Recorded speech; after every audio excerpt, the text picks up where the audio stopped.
اعوذ باللہ من الشیطان الرجیم، بسم اللہ الرحمن الرحیم، اللہم صلی علی محمد وعلی محمد وعجل فرجہم۔ ناظرین السلام علیکم ورحمۃ اللہ وبرکاتہ۔ میں آپ کا میزبان سید رضوان نقوی آج ایک بار پھر حاضر خدمت ہوں جے ہم مومنین پروگرام لے کر عظمت ماہ رمضان۔ اس پروگرام میں آج ہمارا ساتھ دے رہے ہیں حجت الاسلام والمسلمین عالی جناب مولانا مصطفیٰ علی خان ادیب صاحب قبلہ، جو ہمارے درمیان آج ایک بار پھر موجود ہیں، مسلسل روز کی طرح آج پھر ایک بار موجود ہیں، جن سے آج ہم ماہ رمضان المبارک کے حوالے سے بہت ساری باتیں، جس کے بارے میں بہت ساری باتوں کی معلومات حاصل کریں گے۔ قبلہ السلام علیکم۔ علیکم السلام ورحمۃ اللہ وبرکاتہ۔ سب سے پہلے تو آپ کا استقبال ہے حسینی چینل میں، اور سب سے پہلے آپ کا استقبال ہے حسینی چینل کے اسٹوڈیو میں۔ اور جناب، جو کل ہم لوگ کی گفتگو جہاں پہ پہنچی تھی، تو آج بندے کا اللہ سے ربط کیسے ہوگا اور اس کے لیے اس کو کیا کیا کرنا ہوگا اور کون کون سی عبادتیں انجام دینا ہوں گی، اس حوالے سے ہمارے ناظرین کو بتائیں۔ اعوذ باللہ من الشیطان الرجیم، بسم اللہ الرحمن الرحیم، الحمد للہ رب العالمین، وصلی اللہ علی سیدنا محمد وآلہ الطیبین الطاہرین۔ ہماری بحث جو گزشتہ کئی شبوں سے چل رہی ہے، اس میں انسان کا رابطہ اس کے معبود سے اور انسان کا رابطہ اس مخلوق سے جو درآخر برگشت کرتا ہے، بازگشت کرتا ہے، وہی معبود کی طرف۔ اب اللہ سے جو رابطے کی بات ہے، اب اس موضوع کو اگر ہم اور وسیع کریں اور اس کو تھوڑا سا اور دقیق نظر سے دیکھیں، تو اللہ سے رابطے کے لیے نماز اپنی جگہ پر ہے، روزہ اپنی جگہ پر ہے، خمس ہے، زکوٰۃ ہے، جہاد ہے، تمام وہ احکامات جو ہم کو بزرگوں نے بتائے ہیں، ہمارے پاس ائمہ اور پیغمبر اکرم کی تعلیمات جو ہم تک پہنچی ہیں، علیہ الصلوۃ والسلام کی تعلیمات جو ہم تک پہنچی ہیں، وہ اپنی جگہ پر ہیں۔ بے شک نماز عبادت ہے، روزہ عبادت ہے، یہ سب عبادت ہے، لیکن اصل اس میں جو چیز ہے وہ قربت کی نیت ہے، جو ہم نے رمضان کے احکام میں بھی شروع بیان کی تھی۔ قربت کس سے حاصل کرنی ہے؟ خداوند عالم سے۔ جی۔ تو اب ان میں ایک چیز جو بہت اہم ہے، وہ خود معرفت خدا ہے۔ خداوند عالم سے نزدیک ہونے کے لیے ضروری ہے کہ انسان اپنے خدا کو پہلے پہچانے۔ جب آپ کسی سے نزدیک ہونا چاہتے ہیں، جب آپ کسی سے قریب ہونا چاہتے ہیں، تو سب سے پہلے کیا ہے؟ سب سے پہلے اس کو پہچانیں گے آپ۔ جب تک آپ اسے جانتے نہیں، آپ اس کے قریب کیسے جائیں گے؟ جب تک آپ اسے پہچانتے نہیں، آپ اس تک پہنچیں گے کیسے؟ کسی تک پہنچنے کے لیے ضروری ہے کہ ہم اس کو پہلے پہچانیں۔ بالکل۔ پہچاننے میں بہت ابتدائی چیز ہے کسی کا نام جاننا، کسی کا پتہ جاننا، یہ بہت اہم، بہت ہی بنیادی چیز ہے۔ کسی کا نام جان لینا اور کسی کا پتہ جان لینا بہت بنیادی چیز ہے، یعنی پہلی چیز ہے۔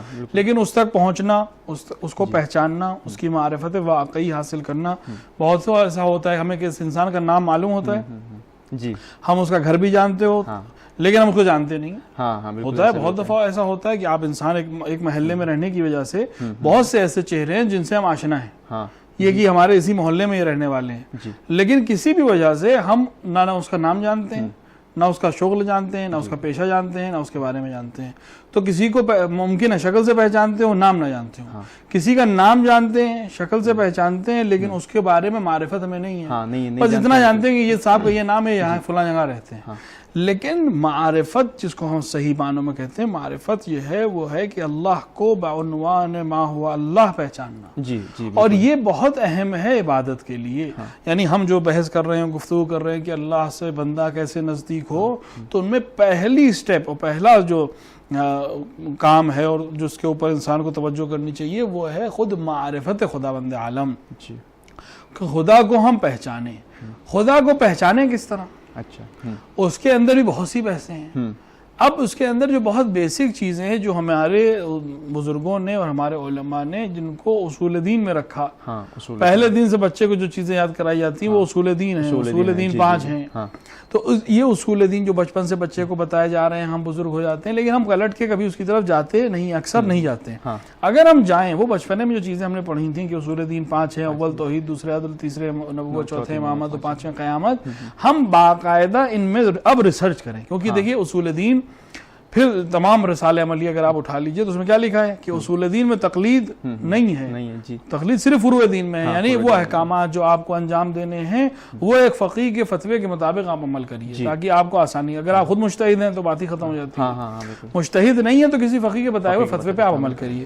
لیکن وہاں پر بھی وہ فقیہ کہتا ہے کہ اصول دین میں تقلید نہیں ہے، یعنی خدا کو ہم ایک اس لیے نہیں مانتے کہ فلاں شخص کہتا ہے کہ خدا ایک ہے، اپنی سمجھ کے مطابق ہم خدا کو ایک سمجھیں اور جانیں اور اس کی توحید کی وحدانیت کی اقرار کریں. تو پہلی چیز یہی خدا کو ایک ماننا ہاں بالکل اور اس کی توحید کا اقرار ہے. معرفت کا بہت پہلا درجہ ہے.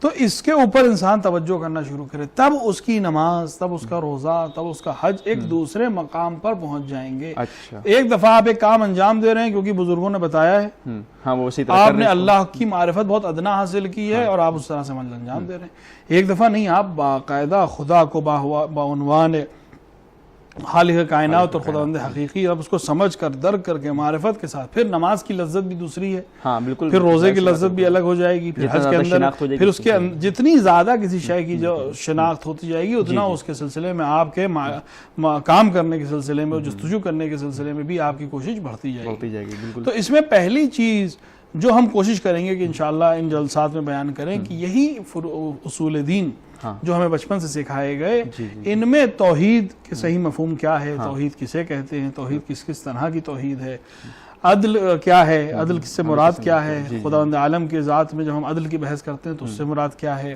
کیونکہ بہت سے الفاظ ایسے ہیں جو مختلف زبانوں میں استعمال ہوتے ہیں. ممکن ہے کہ ہم معنی بھی ہوں لیکن ان کے جب آپ دقیق معنوں میں غور کرتے ہیں تو پھر ان میں زمین آسمان کا فرق ہوتا ہے. ایک دفعہ عدالت دوسری چیز ہے, ایک دفعہ خداوند عالم کے لیے جو عدالت کا لفظ ہم استعمال کرتے ہیں وہ کیا ہے, اردو زبان میں جو عدالت لفظ ہے اور عدل لفظ ہے وہ دوسرا ہے. تو لہٰذا ہم کس طرح سے, نبوت کی بحث ہے کیونکہ خداوند عالم کو پہچانوانے والے یہی نبی ہے. خدا نے نبی کیوں بھیجے, یہ سلسلے نبوت کی ضرورت کیا ہے, اسی طرح کون نبی ہے, کیوں کر نبی ہوگا, کیسے نبوت ثابت ہوگی, پھر سلسلہ امامت کی پوری بحث, پھر قیامت کی ایک بحث. تو ہم کوشش کریں گے کہ انشاءاللہ یہ شبیں جو ہم آپ لوگ ساتھ میں ہیں اور اپنے سامعین سے اور ناظرین سے روبرو ہیں, تو ان شبوں میں ماہ رمضان میں کوشش کریں کہ کچھ معرفت خداوند عالم کو اعلیٰ درجے تک پہنچنے کے لیے جو ادنا جو ہم اپنے جوانوں کے لیے عرض کر سکتے ہیں, ان چیزوں کی طرف ہم اشارہ کریں. اس میں پہلی چیز خود توحید ہے. اچھا توحید کیا مطلب, بہت آسان ہے, بچپن میں ہم نے جو پڑھا اللہ کو ایک, اللہ ایک ہے. اب ایک جو اللہ ہے یہ ایک بہت وسیع موضوع ہے جی, اگر انسان اس کے اوپر واقعاً وقت لگائے, بہت وسیع بھی موضوع ہے اور بہت دقیق موضوع ہے. یعنی اگر انسان صحیح سے اس کے اندر جستجو کرے تو بہت سے اس کے مسائل بھی حل ہو سکتے ہیں. دوسری اقوام کے لوگ جو سوال کرتے ہیں اس کے جواب بھی اس میں مل جائیں گے, اور انسان کی جو معرفت ہے اور انسان کی جو عبادت ہے اس کے اندر چاشنی بھی بڑھ جائے گی اور اس کی عظمت بھی بڑھ جائے گی. تو خداوند عالم ایک ہے. ایک جب ہم کہتے ہیں تو ایک کئی طرح سے ایک ہو سکتا ہے. میں اپنے جوانوں کے لیے عرض کروں کہ ایک کئی طرح سے ایک ہے. ایک مثال کے طور پہ ایک کپ چائے آپ کسی کے سامنے رکھتے ہیں تو آپ کیا کہتے ہیں کہ ایک پیالی چائے ہے, ایک کپ چائے ہے. لیکن یہ جو ایک کپ چائے ہے اس کے اندر کتنی چیزیں ملی ہوئی ہیں, اس کے اندر دودھ ملا ہوا ہے, اس کے اندر پانی ملا ہوا ہے, اس کے اندر چائے کی پتی ہے, اس کے اندر شکر ہے. تو یہ 4 یا 5 چیزوں سے مل کر ایک تو ایک تو ہے لیکن اندر بہت ساری چیزیں, کئی جز سے مل کر ایک کل بنا ہے. تو کیا خداوند عالم اس طرح کا ایک ہے, کیونکہ یہ بھی ایک ہے, ایک ہی کپ چائے ہے. تو ہمیں توحید میں جب ہم بحث کرتے ہیں تو ہم کہتے ہیں نہیں, خدا اس طرح کا ایک نہیں ہے, نہ اس طرح سے ایک ہے. کبھی کبھی ایک کیا ہوتا ہے کہ ایک ایسا ایک ہوتا ہے کہ اس جیسا دوسرا ایک بھی ہے. جب ویسا ہی ایک اور ایک ہو جائے تو کیا ہو جائے گا, 2 ہو جائیں گے, جس کو ہم عدد کہتے ہیں. ویسے ہی 3 ہو جائیں گے تو 3 ہو جائے گا, ویسے ہی 4 ہو جائیں گے تو 4 کا عدد آ جائے گا. سب ایک ہیں اور کئی ہیں. تو کیا خداوند عالم ایسا ایک ہے؟ نہیں, ایسا ایک بھی نہیں, کیونکہ اگر وہ ایسا ایک ہے تو اس کا مطلب کوئی دوسرا بھی اس طرح کا ایک اور ہو سکتا ہے, تو پھر 2 خدا ہو جائیں گے. تو خداوند عالم کا, اپنے جوانوں کے لیے میں عرض کروں, خداوند عالم کا جو نظریہ اسلام نے پیش کیا ہے وہ بہت ہی وسیع نظریہ ہے. اور اس نظریے کو اگر اپنے ذہن میں آپ سمیٹ لیں اور اپنے ذہن میں محفوظ کر لیں تو آپ ہر طرح کے شک, ہر طرح کی تردید, ہر طرح کے حکم کو, ہر طرح کے جو بحث و مباحثے اس سلسلے میں ہوتے ہیں اس کا جواب دے سکتے ہیں کہ هو اللہ لا الہ الا اللہ وحدہ لا شریک لہ لیس کمثلہ شیء. لیس کمثلہ شیء بہت اہم ہے. لا شریک لہ بھی ایک حد تک بہت سی چیزیں واضح کر دیتا ہے, لیکن لیس کمثلہ شیء بہت امپورٹنٹ چیز ہے کہ اس کے جیسی کوئی شے ہے ہی نہیں. اب جیسے ہمارے بچپنے میں یا بزرگوں نے کبھی کوئی جوانوں کو پریشان کرنے کے لیے, جوان ایک دوسرے کو یا کسی دوسری قوم کے لوگ کبھی کوئی پریشان کرنے کے لیے کہتے ہیں کہ خدا اپنے جیسا کسی کو بنا سکتا ہے, تو یہ جملہ اس کی نفی کر رہا ہے. لیس کمثلہ شیء, اس کے جیسا کوئی دوسرا ہو ہی نہیں سکتا, بالکل کوئی ہو ہی نہیں سکتا اس کے جیسا. نہ کہ وہ بنا نہیں سکتا، کسی کے اندر وہ قدرت ہی نہیں ہے کہ ہو نہیں سکتا.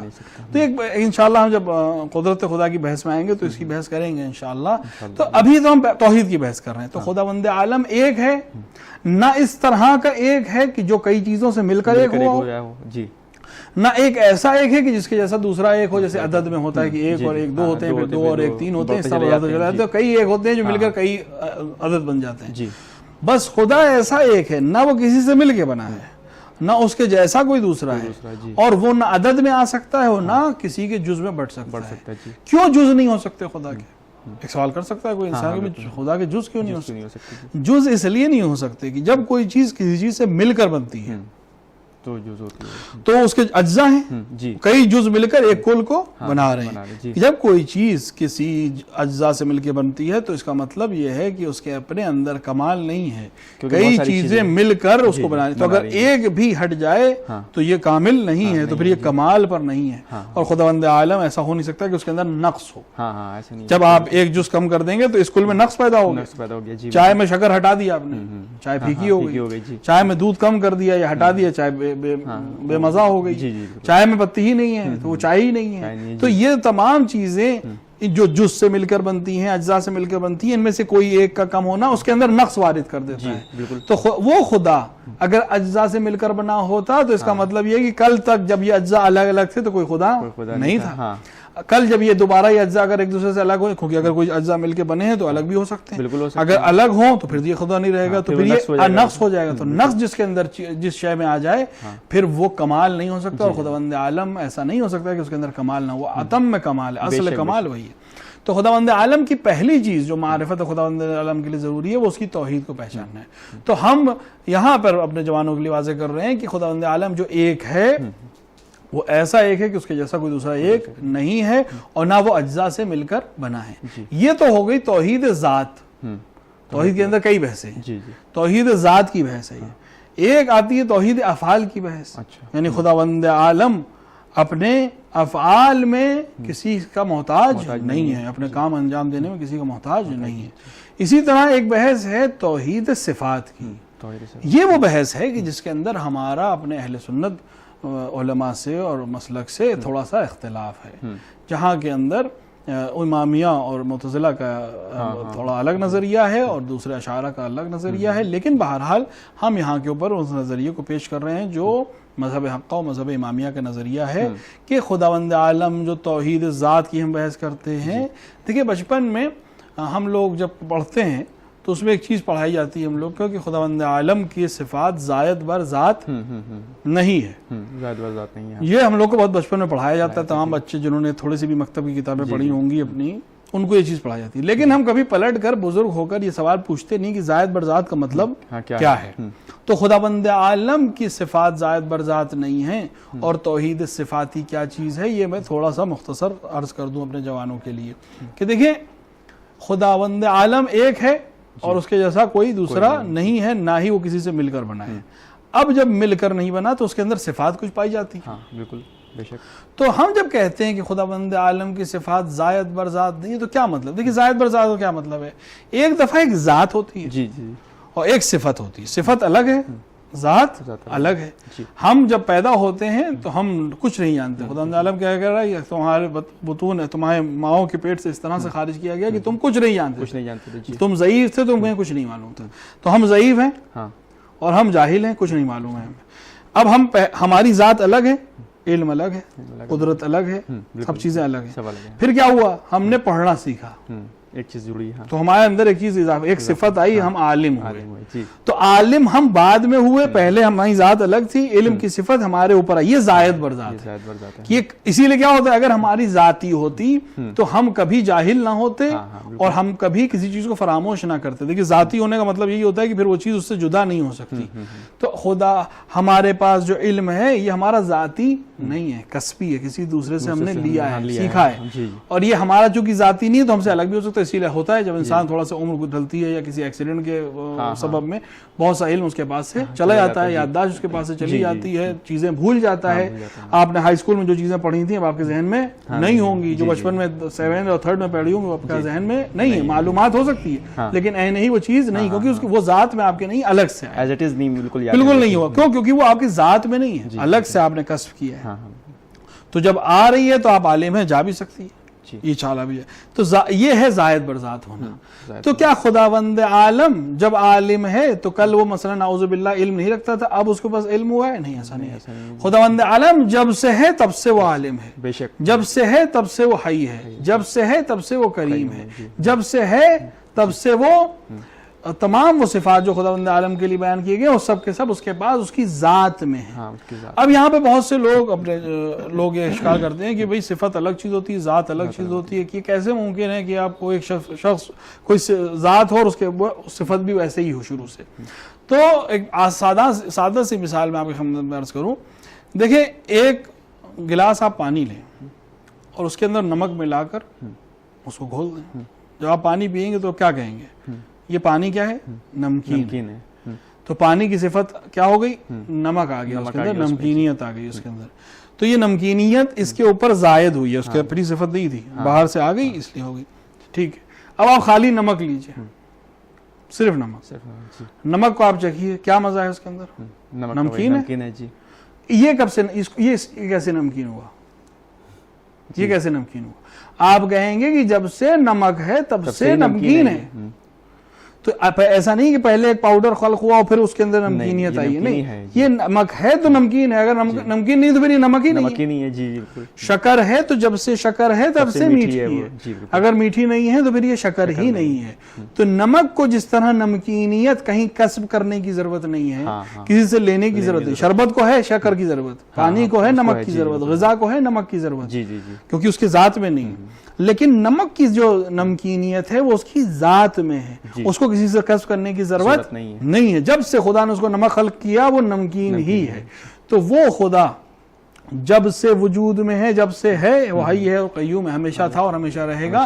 جب سے ہے تب سے وہ ان صفات کا مالک ہے، بالکل اسی نمک کی طرح جو اس کی ایک ادنا سی مخلوق ہے کہ جب سے ہے تب سے نمکین ہے، جب سے شکر ہے تب سے وہ میٹھی ہے، اس کو کسی سے کسب کرنے کی ضرورت نہیں ہے. تو خداوند عالم کے صفات بھی اس کے ذاتی ہیں، الگ سے اس نے کسب نہیں کیے ہیں، اور اس میں اس کی وحدانیت میں بھی حرف نہیں آتا. ممکن ہے ایک چیز ہو اور اس کے اندر کئی صفات ہوں، کیونکہ صفت الگ چیز ہے، ذات الگ چیز ہے.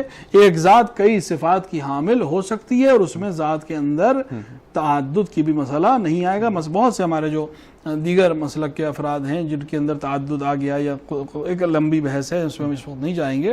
تو اس کی وجہ یہی ہے کہ وہ توحید کے مسئلے کو حل کرنے کے لیے بات کہتے ہیں. لیکن ہم ان سے یہ عرض کریں گے کہ توحید کے مسئلے کو بھی حل ہو، اس کے حل کے ساتھ ساتھ بغیر اس مسئلے کو خراب کیے بھی ہم ایسا کر سکتے ہیں کہ بہت سی صفات کسی ایک ذات میں موجود ہوں اور وہ اس کے عین ذات ہوں، نہ کہ وہ الگ سے اس نے کسب کیا ہو. تو اس کی توحید بھی خراب نہیں ہوگی اور وہ صفات کا مالک بھی رہے گا. تو انسان کے لیے ضروری ہے کہ اپنی بحث کا خلاصہ کرتے ہوئے کہ سب سے پہلے معرفت خدا حاصل کرے. معرفت خدا میں اصول دین کے اندر کم سے کم معرفت حاصل کرے. اصول دین میں پہلی چیز توحید ہے. تو خداوند عالم ایک ہے، اس طرح کا ایک ہے کہ نہ اس کے جیسا کوئی دوسرا ہے، نہ وہ مل کر بنا ہے، اور اس کی صفات میں بھی وہ زائد بر ذات نہیں ہے، اور صفات میں بھی ایک ہے، کوئی اس کو شریک نہیں ہے. کام کرنے میں، افعال میں بھی وہ ایک ہے. خدا کو کسی کی ضرورت نہیں ہے، وہ کسی کا محتاج نہیں ہے، کسی جز سے مل کر بنا نہیں ہے، اور اپنی ذات میں اکیلا ہے، نہ اس کے جیسا کوئی ہے، نہ اس کے جیسا کوئی ہو سکنے کی صلاحیت رکھتا ہے. وحدہ لا شریک لہ لیس کمثلہ شیء. جی جناب، کچھ سوالات بھی میرے پاس ہیں کہ جو سفر کے دوران، کیونکہ یہاں پہ روزے کی بات بھی چلی تھی، تو سفر کے دوران جن کے روزے جو چھوٹ جاتے ہیں یا کس طرح سے، اس کے بارے میں بتائیے کہ اگر کوئی سفر میں ہی یا جان بوجھ کے جو سفر کرتا ہے رمضان میں تو اس کے کیا حکم ہے؟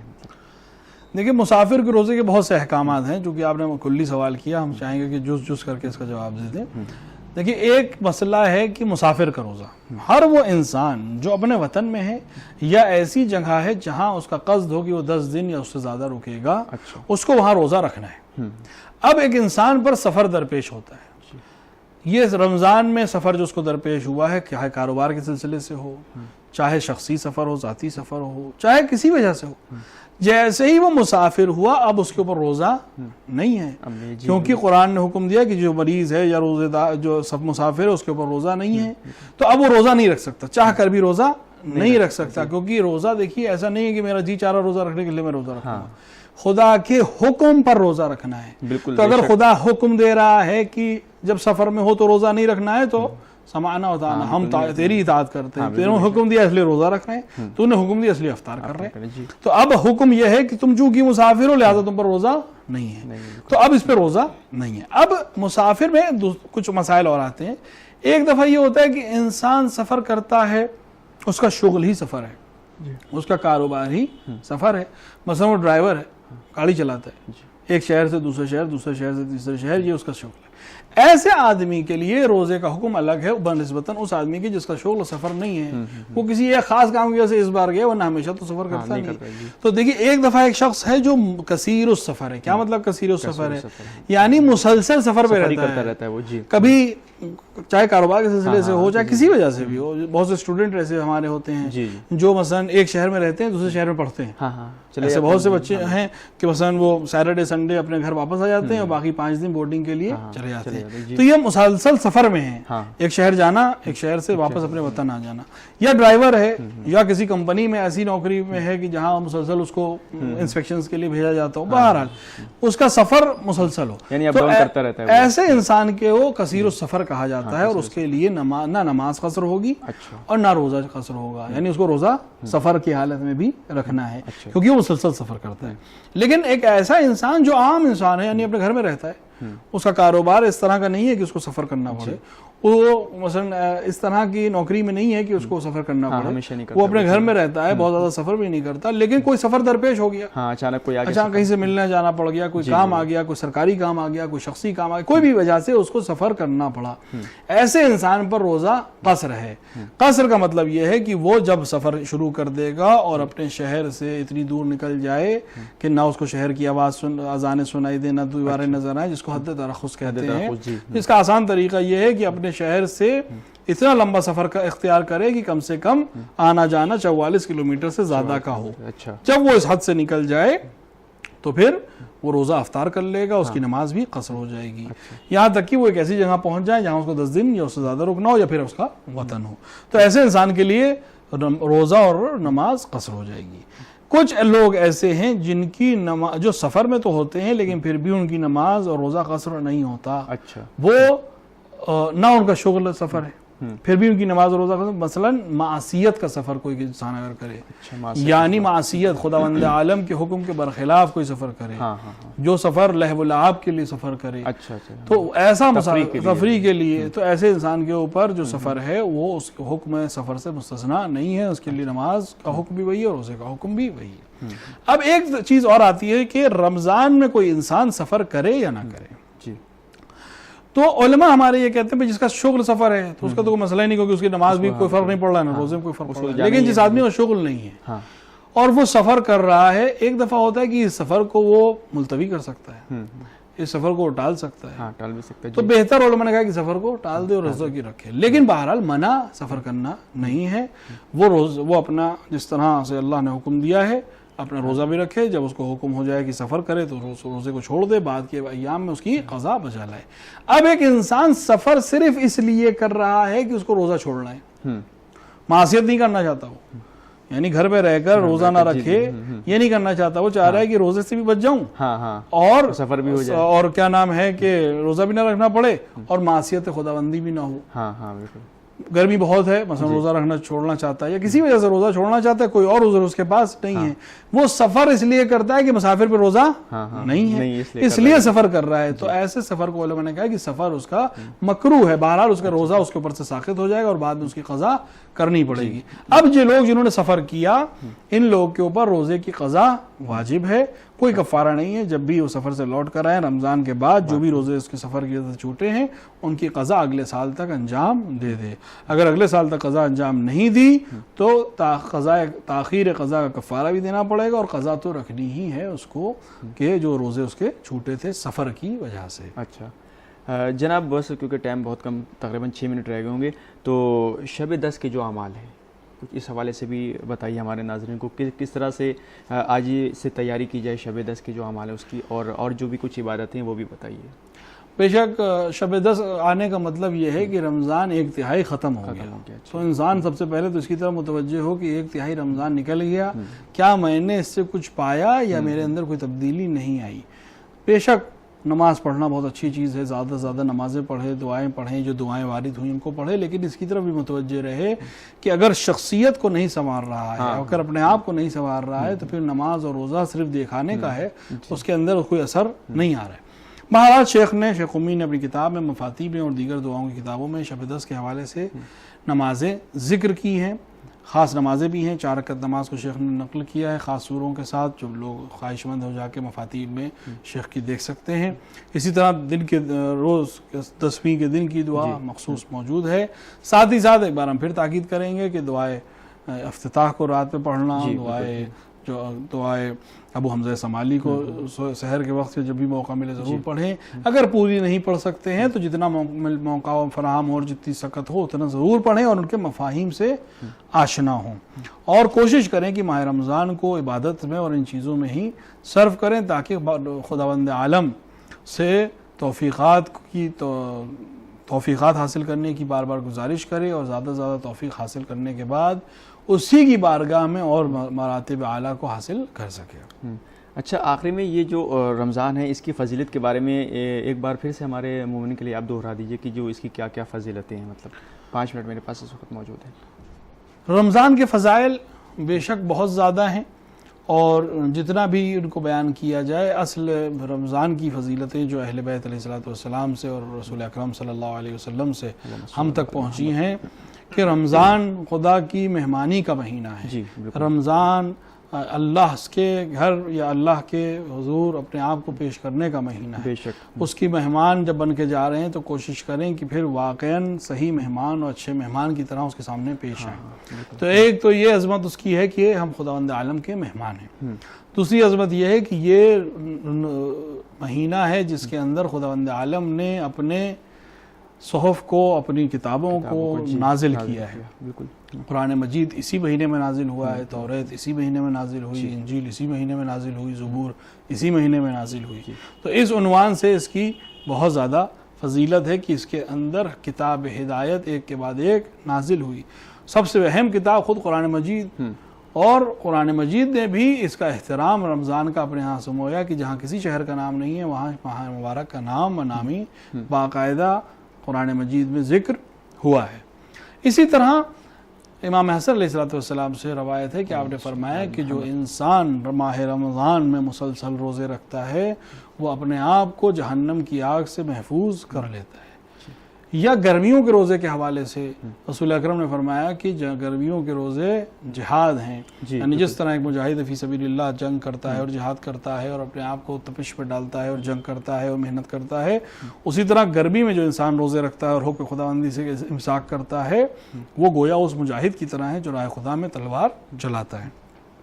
اسی طرح ماہ رمضان کی دیگر فضیلتیں ائمہ اطہار سے ملی ہیں۔ ائمہ کا جو روش رہی کہ وہ رمضان میں اپنے آپ کو صرف عبادت کے لیے وقف کر دیتے تھے، امام جعفر صادق علیہ السلام کے لیے، امام زین العابدین علیہ السلام کے لیے اور دیگر ائمہ کے لیے بھی ہمیں ملتا ہے کہ آپ رمضان میں اپنے آپ کو تقریباً مسجد میں قید کر دیتے تھے اور مسجد میں ہی رہتے تھے، خصوصاً آخری 10 شبوں میں، کہ اس میں باقاعدہ آپ اعتکاف کرتے تھے۔ اعتکاف کے مسائل انشاءاللہ کبھی موقع ملے گا تو ہم بیان کریں گے کہ اعتکاف کرتے تھے اور 10 دن آپ مسلسل مسجد میں رہتے تھے۔ یہاں تک کی روایت ہے کہ امام جعفر صادق علیہ السلام ایک ساتھ بہت مریض تھے، آپ نے اپنے غلاموں کو بلایا اور کہا کہ مجھے لے جا کر رمضان کی آخری 10 راتوں میں مسجد میں ہی رکھ دو گے۔ اتنی طاقت نہیں تھی کہ وہاں چل کر مسجد تک آتے، تو امام نے حکم دیا کہ مجھے اٹھا کر مسجد نبوی میں لے جا کر رکھ دو۔ تو اس سے اہتمام معلوم ہوتا ہے کہ آپ مریض تھے، آپ کے اندر سکت نہیں تھی، لیکن بہرحال رمضان کی آخری راتوں کی عبادت اور آخری راتوں میں خداوند عالم سے لو لگانے کی تعلیم دینے کے لیے امام جعفر صادق نے یہ اقدام کیا تاکہ انسانوں کو اور ان کے جو چاہنے والے ان تک یہ پیغام جائے کہ رمضان کی اہمیت کیا ہے۔ خداوند عالم بھی ہمیں توفیق عطا فرمائے کہ ہم انشاءاللہ رمضان کی برکات کو صحیح معنی میں درک کر سکیں اور اس سے اپنے کو بھی سنوار سکیں اور سماج کو بھی سنوار سکیں۔ بہت شکریہ جناب ہم سے گفتگو کرنے کے لیے۔ تو یہ تو تھے حجت الاسلام والمسلمین علی جناب مولانا مصطفیٰ علی خان ادیب صاحب قبلہ، جو پروگرام عظمت ماہ رمضان کے حوالے سے گفتگو کر رہے تھے۔ اب اپنے میزبان سید رضوان نقوی کو دی اجازت اس امید کے ساتھ کہ انشاءاللہ کل آپ سے پھر اسی وقت ملاقات ہوگی۔ آپ دیکھتے رہیے حسینی چینل۔ خدا حافظ، السلام علیکم ورحمۃ اللہ وبرکاتہ، فی امان اللہ۔